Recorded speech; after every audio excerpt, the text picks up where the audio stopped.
èèyàn lé àkí bàbá wa kú oríire o. Wọ́n jáde kúrò nínú ìgbélé èyí tí wọ́n wà ọlọ́jọ́ méje.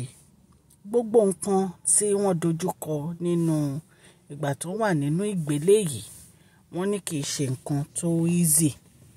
Èèyàn lé, wọ́n ní ìgbà tí bàbá wa wà nínú ìgbélé, wọ́n ní ẹ̀mẹ́wàá náà ń béèrè Queen Naomi àti Tade ní ká wò.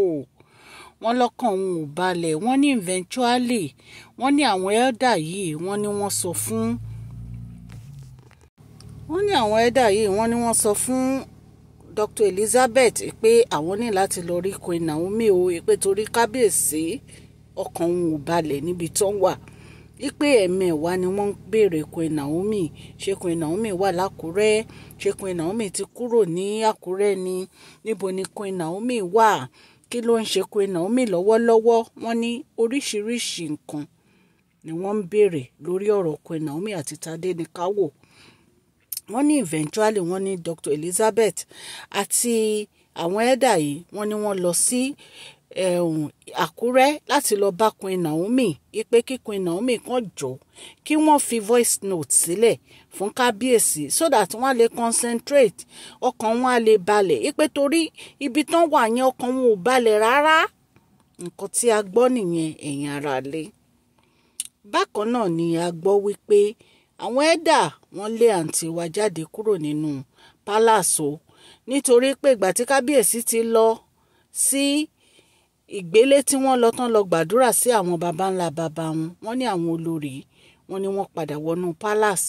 Wọ́n ní àwọn elder wọ́n dẹ̀ sọ fún wọn pé wọn ò lè dúró sínú palace, kí gbogbo wọn padà sí olórí quarters níbi tí ọkọ wọn tó fi wọ́n sí.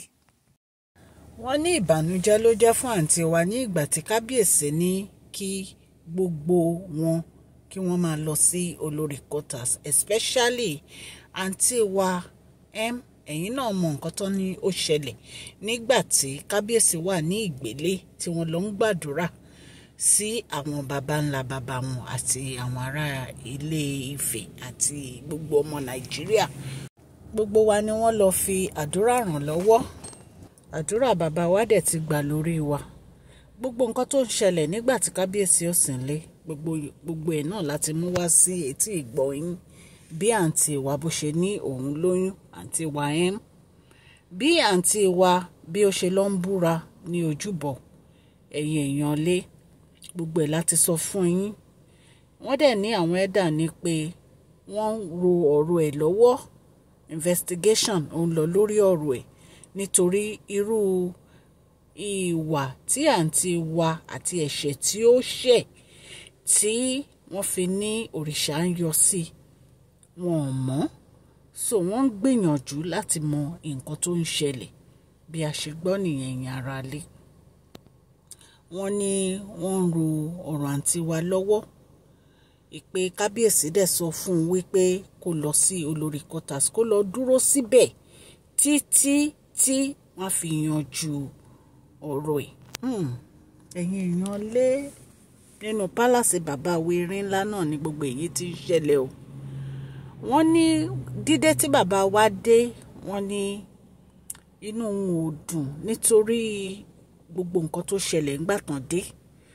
Wọ́n ní bàbá wa ní àsìkò díẹ̀ péré ni àwọn ní níbẹ̀ ni gbogbo nǹkan yìí tó ti ṣẹlẹ̀ kí àwọn tó dé. Ẹ̀yin náà mọ̀ wípé oríṣiríṣi atrocity ni ó máa ń ṣẹlẹ̀ nínú pálàsì bàbá Erin ńlá ní gbogbo ìgbà tí kábíyèsí ò bá sẹ́ńlé. Ẹ̀yin náà wo bí àǹtí wa ṣe sáré sọ pé òun lóyún nígbà tí kábíyèsí ò sí nílé náà ni ó sọ pé òun lóyún yìí. Wọ́n ní àwọn yèyé mẹ́ta gan, wọ́n ní wọ́n pariwo ní pé kí ló dé tó jẹ́ pé ìgbà tí ọkọ ẹ̀ wá lọ sí ibi tí wọ́n ti ń ṣe àdúrà ló wá ní olóyún. Wọ́n ní gbogbo wọn ń wojú ara wọn. Ẹ yẹ kí n kí ẹ̀yin olólùfẹ́ mi ní ilé lóko àti lẹ́yìn odi wípé ẹ káàbọ̀ sí Mashola Gist TV. Orúkọ mi ni Mashola Yorùbá ni mo máa ń sọ lórí ìkànnì yìí.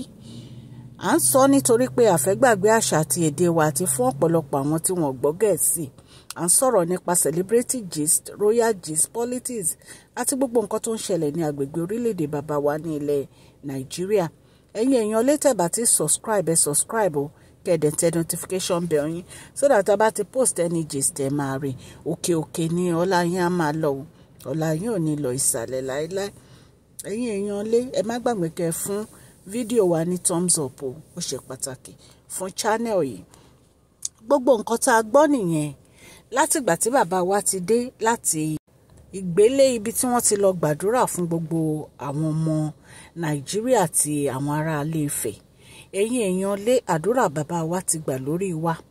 Wọ́n ní gbogbo ìgbà tí wọ́n wà nínú Ìgbélé yìí, wọ́n ní Queen Naomi ni wọ́n ń béèrè àti Tadé ní káwò ìpè torí ẹ̀ ní àwọn olóyè àti Dr. Elizabeth fi gbéra tí wọ́n fi lọ bá Queen Naomi ní Àkúrẹ́ pé kí Queen Naomi jọ̀ọ́ kí wọ́n pe kábíyèsí wọn torí ọkàn kábíyèsí ò balẹ̀ rárá lórí bí wọ́n ṣe rí wọn bá sọ̀rọ̀ wípé tí wọn ò bá tiẹ̀ torí wọn lè pè wọ́n ní ìrọ̀lẹ́ ni wọ́n tó máa ń gbé aago wọn, wọ́n ní kàn fi voice note sílẹ̀ wípé so tí kábíyèsí bá fẹ́ ṣínú wípé wọ́n á lè rí voice note wọn. Ṣé ẹ mọ̀ pé inú àwẹ̀ ni wọ́n máa wà látàárọ̀ títí dìrọ̀lẹ́.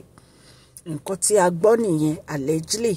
Ẹ̀yin náà dẹ̀ tún mọ̀ wípé àǹtí wa náà wọ́n tún gbéra sọ wọ́n lọ sí ọ̀dọ̀ àwọn ẹ̀dà kan èyí tí wọ́n ní wọ́n lọ fẹ́ lọ máa bribe àwọn ẹ̀dà yìí, tí wọ́n ní àwọn ẹ̀dà yìí pé wọn ò mọ̀ pé àwọn méjì wà nínú yàrá tí wọ́n fi ń sọ̀rọ̀ Queen Naomi bí nǹkan tí wọ́n fẹ́ ṣe fún Queen Naomi, pé àwọn ò fẹ́ kí Queen Naomi kí wọ́n wá sí inú palace mọ́, ipe nítorí pé tí Queen Naomi bá wá sínú palace kábíyèsí wọn kì í ráyè fún wọn.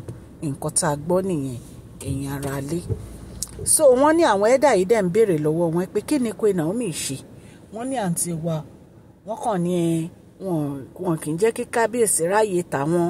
Queen Naomi nìkan ni kábíyèsí máa ń sáré tẹ̀lé torí àwọn ò fi fẹ́ kí Queen Naomi wá sínú palace.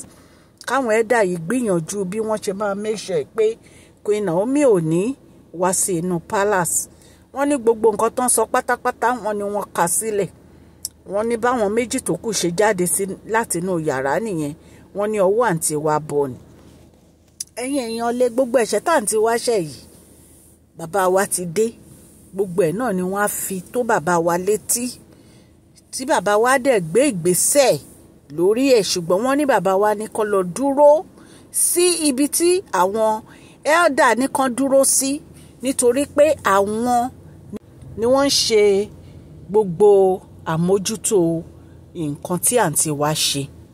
So tá bá tún gbọ́ update a máa mú wá fún yín. Mo dúpẹ́ lọ́wọ́ gbogbo etí tó ń gbọ́ mi ní ilé lóko àti lẹ́yìn odi. Ọlọ́run Elédùmarè ọba aláàánú á ṣàánú fún gbogbo yín o. Gbogbo nǹkan tẹ́ ẹ bá dáwọ́lé a máa yọrí sí rere o. Ní agbára Ọlọ́run ẹ̀ ní tọrọ jẹ ẹ̀ ní tọrọ mu o. Ẹni ẹlẹ́ni ò ní gbà ṣe yín ṣe o. Ẹ má gbàgbé kẹ́ fún fídíò yìí ní thumbs up o. Please share this video, like and subscribe. God bless you all. Mashola Gist TV. Love you all.